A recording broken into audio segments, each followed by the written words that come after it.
In some of the other lessons, I mentioned that in an hour, hour and a half, there's no way to cover everything there is to know about listing presentations, about working with buyers, etc. This class is different. Actually, in this class, I'm going to tell you everything there is to know about geographical farming. My history on this was how people did business when I started. It's died out over the years to some degree, but it still works. And whether you implement this in your business or not, you're going to walk away here with some knowledge that I think you're going to find really helpful. But let me start with a question.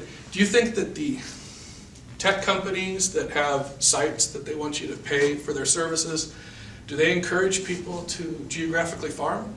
No. Have you even heard them mentioning it? No. There's a reason for that, and that's because if you're successful at it, there's no way for them to get a piece of the action. If you build a geographical farm, those are your clients and your business. So I'm going to start off with how to select a farm.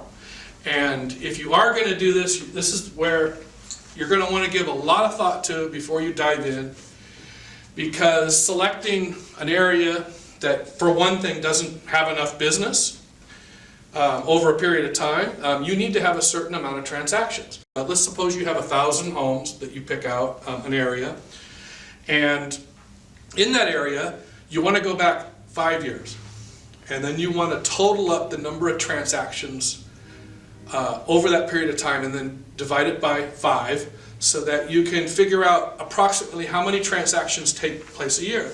Because if you were to, say, get 20% market share in a geographical area, you want to make sure that that's enough to make a living. Now you're going to have other business, you're going to be working with buyers, it's not going to be your sole income, but you definitely want to have a goal that your farm basically could pay your way. It becomes, over time, if you do have a successful farm, it will become like an ATM machine in your business where you will always have somebody getting ready to sell.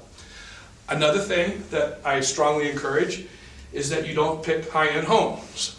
People in the high-end home range are more likely to have established relationships with business people, and the number of transactions that you're going to be able to get. Now, there are people that do high-end homes successfully, that farm, but the numbers are a lot lower. You want starter homes, and that's because of the exact definition of what they are. Starter homes mean that most of the people that buy those down the road plan to step up.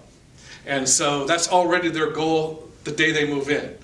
Now, over the years, I think of myself as a listing agent, but I also had a lot of buyer transactions that were a lot larger than my listing transactions because I had buyers that were trading up into more expensive areas, and they still remain my client.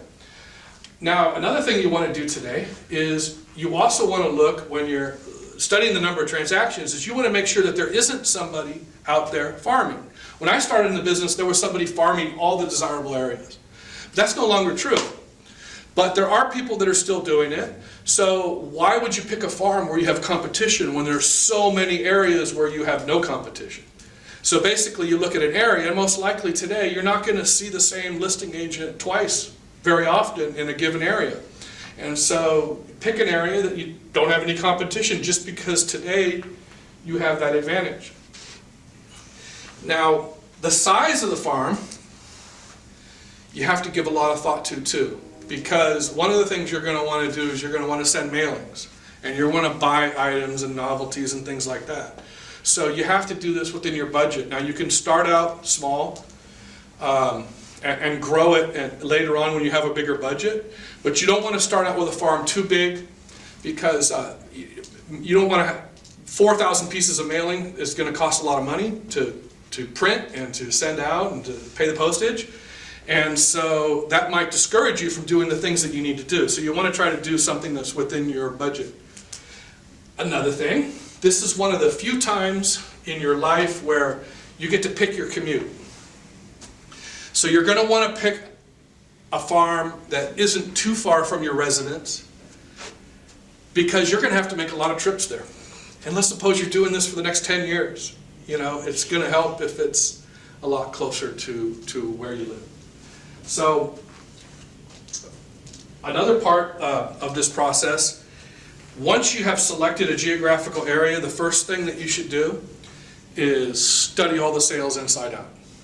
And every time a new listing pops up in your farm, you want to be the first person that goes out and previews that listing, whether you have a buyer or not, because you are going to be the expert on the area. You're going to make an appointment with every expired that shows up, with every for sale by owner that shows up, because when you go to a listing appointment, a lot of times your clients, they're going to expect you've now identified yourself as the expert on that area, so you need to be the expert on that area. You need to know what issues take place. Let's suppose there's a homeowners association in the area. You're going to want to know what the issues are that are going on. You can find that by talking to people, but you want to be really careful not to get involved in any of the politics. Some of those things can become very heated, and suppose you're talking to one of the people in your farm and they're all opposed to the new dog park that they're putting in down the street, and you're going to shake your head, yeah, gee, that's terrible. But the next door you go to might be the person who's trying to get the thing built and working hard to gain support for it. So you want to, at one hand, you want to be an advocate for everybody, but at the same time, you want to get along with as much people as you can. So the approach to the people in your farm is long-term. So it's different than when you're just out lead generation. So when you're knocking on the doors, you got a lot of people that are not going to sell for many, many years, but they may sell someday. It's all about developing long-term relationships. It's not the short script, like when are you planning on moving, and putting it in your database and just tracking it. No, you're going to want to actually build relationships with people. When you do this successfully, you usually find some people that become some of your biggest allies. You'll find a person that for some reason takes a liking to you, and they'll actually encourage you and give you information and tell you that, did you know that the Joneses down the street are getting ready to put their house on the market? And it's amazing how that works, but it's all about that interpersonal one-on-one relationship. Another key ingredient in selecting your farm is you want to have homes that are at least 5 years old. Now, we've been in an up market, so there's people that have equity that bought their home last year.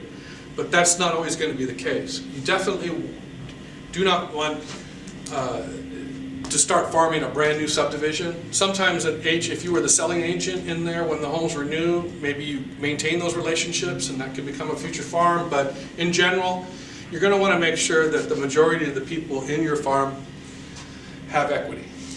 Now, I rarely like to bring up my son, but in this particular class, it's really applicable. My son followed this program, and he started about 7 years ago, and he picked out a geographical farm of about, I think it's 4,500 homes, and he had a budget saved up to send mailings, but he door knocked.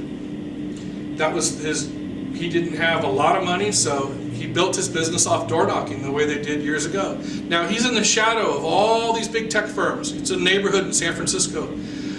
Actually, starter homes, most people wouldn't consider these prices starter prices, but they are a starter home neighborhood. And over time, I would call him up in the evening, and if it was between 5 and 7, he was door knocking in his farm every day religiously. And now he is completely established there, and I know it sounds like a grotesque number, but he did a little over $45 million in sales this last 12 months. And one of his big concerns was because of COVID, he couldn't door knock for a while. And I was telling him, well, you've already established yourself in the neighborhood. If you just continue your mail outs and keep your face in front of people, the phone will still ring, and that's exactly what happened. And I'm going to go back to him a few times too, because again, it's a testament to the success of this system. Now, I've been teaching this class for years, and I can count on one hand the amount of people that actually do it. And that's why I have to use him as an example, because he's one of the, basically his whole business was centered around door knocking and mailings. And that's basically how he built, and now he has a steady flow of business. I went on a trip with him, and just driving down the road to a restaurant, he had 2 people calling him up to list the house just on a weekend. And it's just testament that this will work. And now the approach again, to the people. I mentioned the people that become your advocate. I'll give a little story of mine. I was out door knocking one day, and I noticed a person going down the other street passing out flyers. And he noticed me, and we ended up having a conversation. And then he called me later this evening, and he was a handyman, and he was passing out a flyer advertising his handyman services. Now, one of the things you want to be really careful with is you do not, you want to just do any shared marketing with somebody you don't know real well. You want to make sure the person is solid. But right away he called me up and offered me that, and I was a little bit hesitant. But as I got to know this guy, he wasn't just a handyman. He actually had owned 2 car dealerships that he had sold, and he was retired. And he liked working on homes as a hobby, and he was just a person who just liked staying busy. And he was an excellent, skilled, trained salesperson, and I was a brand new real estate agent. So it turned out that this gentleman had a wealth of knowledge way beyond my knowledge. And so he says, look, we can cover twice as many homes here if you take my flyers and I take your flyers.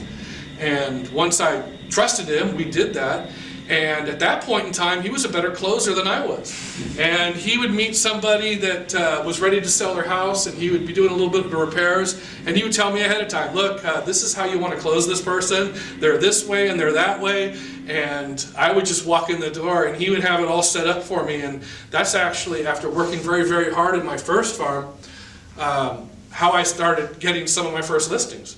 And so, you may find that advocate while you're doing this, you may not, but you're going to meet a lot of interesting people if you do this. And I know that it's not easy. It's one of the hardest things to get started in doing, but it does work. And in all of my training, you're not going to find magic bullets. I'm going to share with you what I know and my experience, what is effective, and none of it is just simple. And I think that's another reason why a lot of agents do fail, is they spend their first year in the business searching for that magic answer, something that's going to make it simple, and there really isn't one of those. Otherwise, everybody would have found out about it, and everyone would be doing it, and then it wouldn't work anymore, because you'd be competing against everyone. So, now back to the farm itself. Some people, like I do, pass out items, pens, etc. And to save you time, I'll just tell you what the most effective ones are. The first thing you want to pass out if you're going to pass out a novelty is scratch pads or notepads with your name and your picture on it and your phone number big and your email address. And it's been proven, you don't have to do the research, it's been done. Of all the items, that one's the most effective. And if it's 25 sheets on a pad, that's like handing out 25 business pads. Somebody will write down a password on it, put it in their purse. It's going to be on the grocery list on the fridge. And it's going to be your name and your picture that's going to get spread out all over the place. So if you're going to spend money, the last time I did it, they were about $1 a piece. Haven't checked them lately. Now, number 2 is calendars.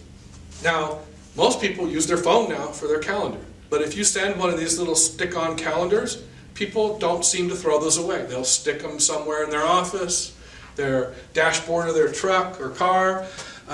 Those are the second most effective. Now, I've always done pens. Pens are like 6th or 8th or 9th on the list. But I just like doing them. And one of the things I've done is I've passed out pens. When I go to a listing presentation, I leave a pen. If I meet with a client, I leave a pen. And everybody needs a pen, so those don't get thrown away either. So I'll save you a little bit of money there. So I'm going to talk a little bit about mailings. So you're going to go through your farm, and you're going to weed out the real estate agents and a few other people that you might happen to know you can't necessarily do business with. You don't want to waste postage on those folks. You want to separate your absentee owners, which is very easy to look at in the tax records, and you want to have a different marketing plan for those individuals. One of the ones that I found very effective was to make contact with them in a letter stating that you would be willing to check on the property for them. Let's suppose they live in Alaska, they're hundreds of miles from the property, they may have a property manager, so I would word it exactly that way. You may have professional property management.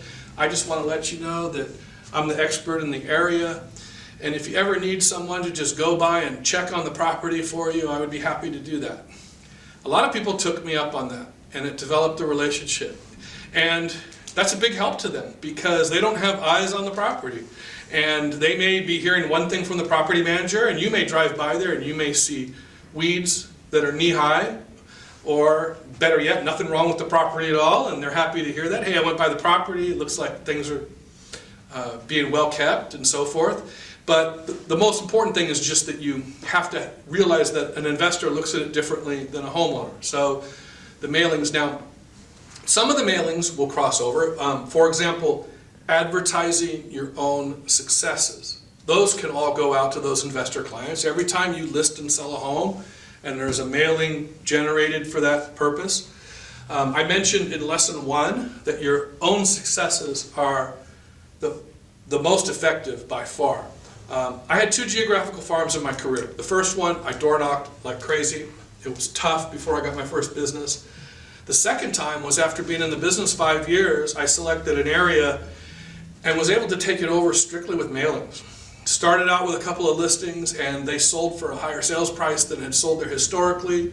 I bragged about that in my mailings, and that caused my phone to continue to ring. And I ended up getting a ridiculous amount of market share for many years after that from that farm without door knocking at all. I'm not suggesting that because that's a slower way normally of doing it, but it works just with the mailings. And at that time I had a budget for that where I could successfully do it on a consistent basis. Now another thing about mailing, so one of the biggest wastes of money is to send out one random mailing, which is rather expensive, into an area that you're not working. Now, with any mailing, you could send it out, you could get 2 or 3 good listing leads from it, or you could get nothing. But if it's your farm, no mailing is wasted. So in the first 6 months, you want to try to make 3 contacts with everyone in your farm for at least the first 6 months. They don't all have to be in person, preferably door knocking one time. If you're able to get enough phone numbers, cold calling, it's harder to do that today, but mailings. You can send out 3 mailings. You need to be in front of their face. Now every mailing needs to follow the 3-second rule. In the time it takes them to sort their mail and walk over to the garbage can in 3 seconds, you want them to see your name and what you do for a living and your phone number. And again, if it's your farm, that's not wasted because you need to have your face and your name in front of them as much as possible. If you just some one random farm, you do a one-time shot, maybe you'll get some business, maybe you don't, but then all that money and all that effort is wasted.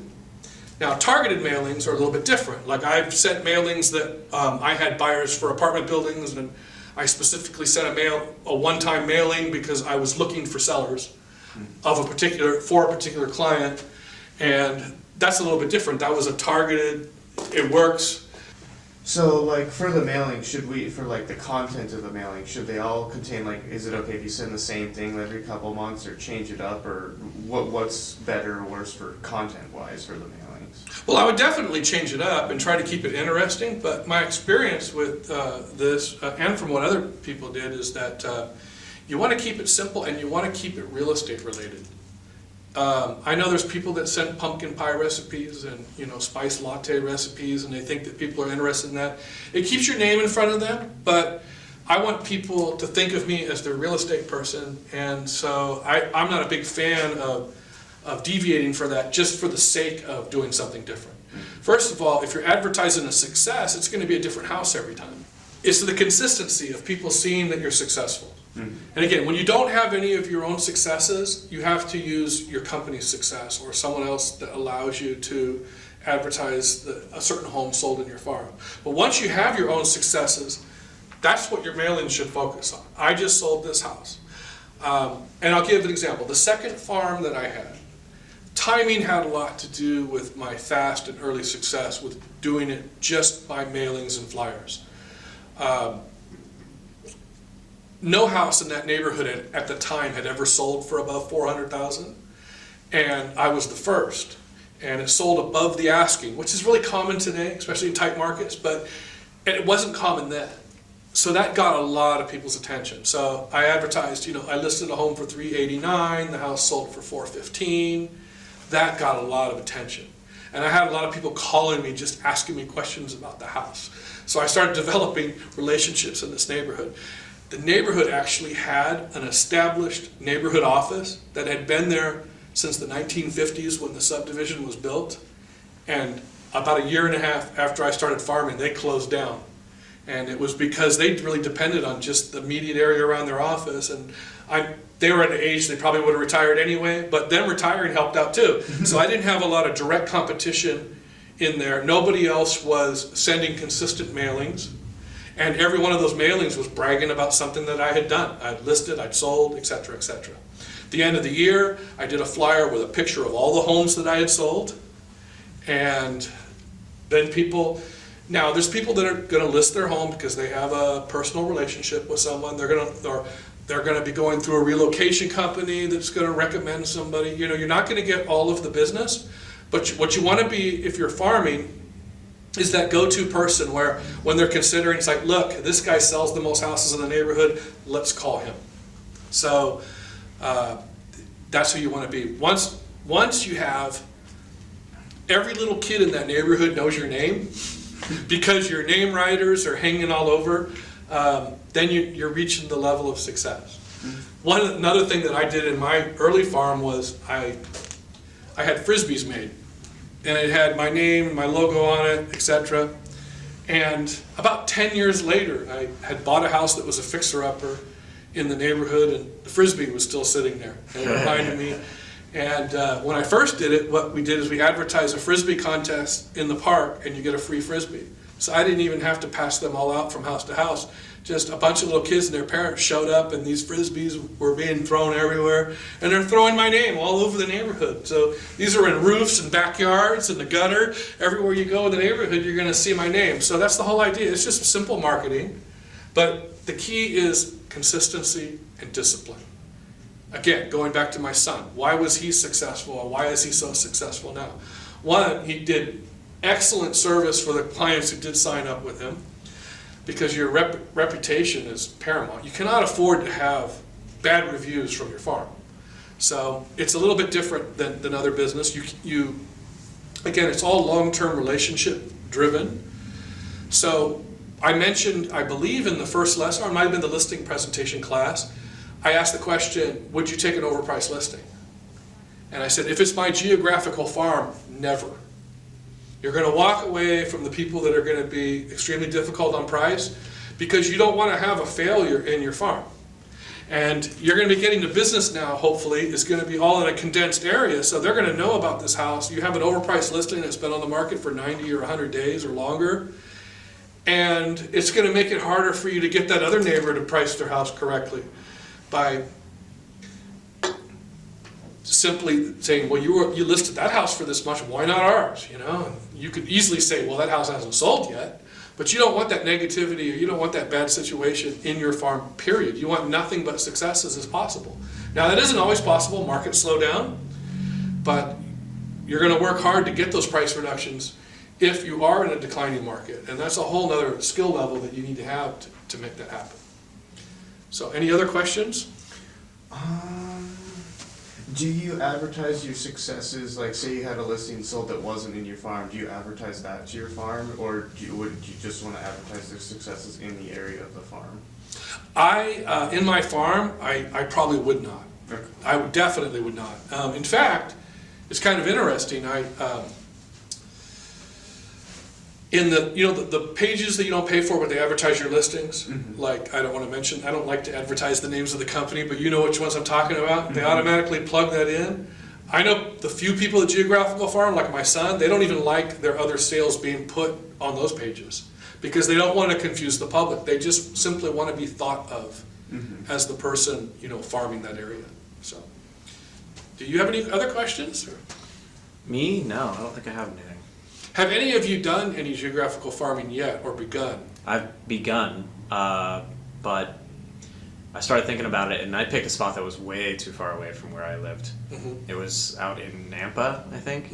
But I did a little bit of research. I saw that the most average span of time that someone owns a house is 8 years before they sell it. So I specifically picked out an area that had, it was one of those builders areas with all the cookie cutters. They were all built at the same time, so this one was exactly 8 years old, so I was thinking this one's ripe for the selling then. But it was too far away, so. Right. Well, you need to find something similar to that. And when I said 5 years, that's a minimum, right? Yeah, so, yeah. 15 years is fine, 20 years is fine. Yeah. You just want them to be starter homes. So. Yeah, those were not, and I didn't take that into consideration as well. So. Yeah, so, and again, it's just the higher end you go, the more difficult it's gonna be. And also, the more likely it is that's their last home. So you're gonna have a lot more turnover in those smaller home markets. Yeah. So.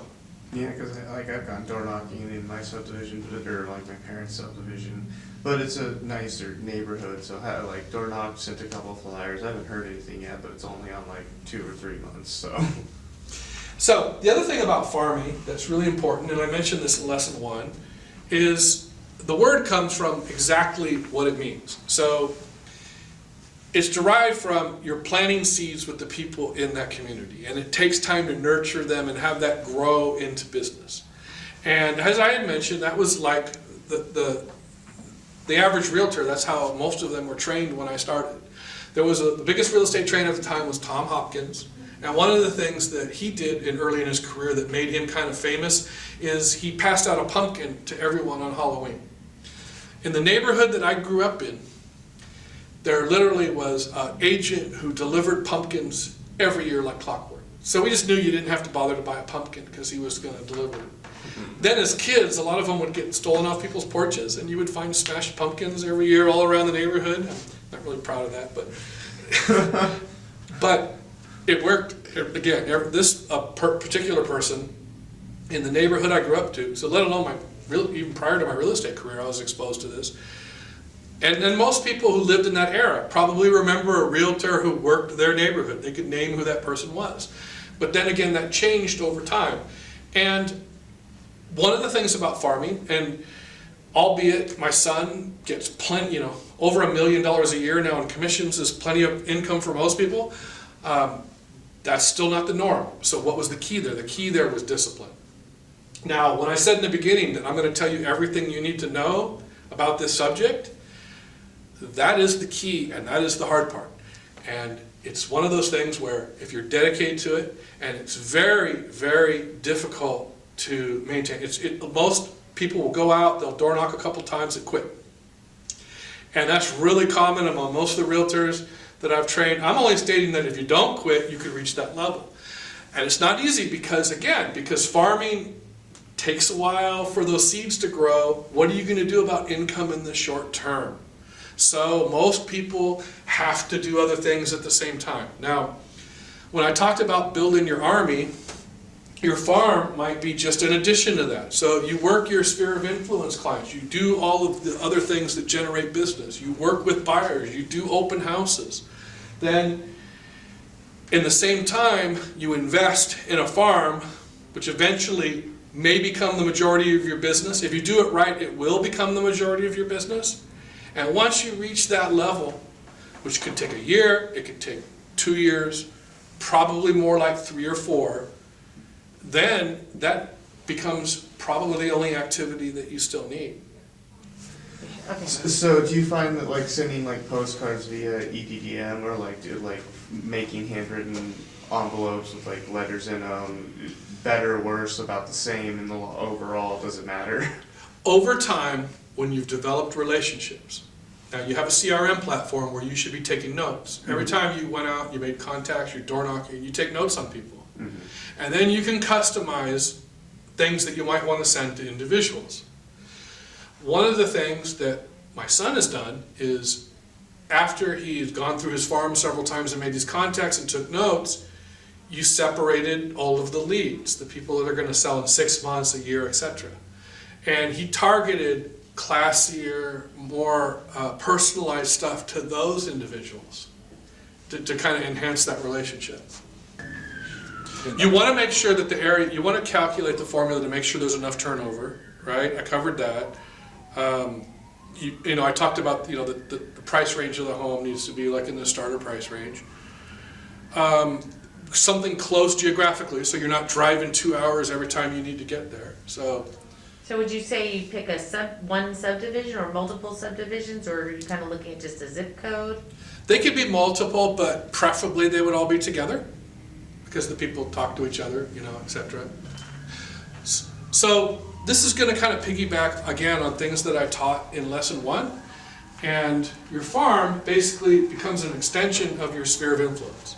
So every person that you develop a long-term relationship with in that farm is added to your normal sphere. So let's suppose you have 100 people in your sphere. Well, now you've selected a 1,000 home farm to start out with, say for example, and each time you develop a good relationship with a person, that just adds one more person to your sphere. And if you do things right, those people will be your clients for life.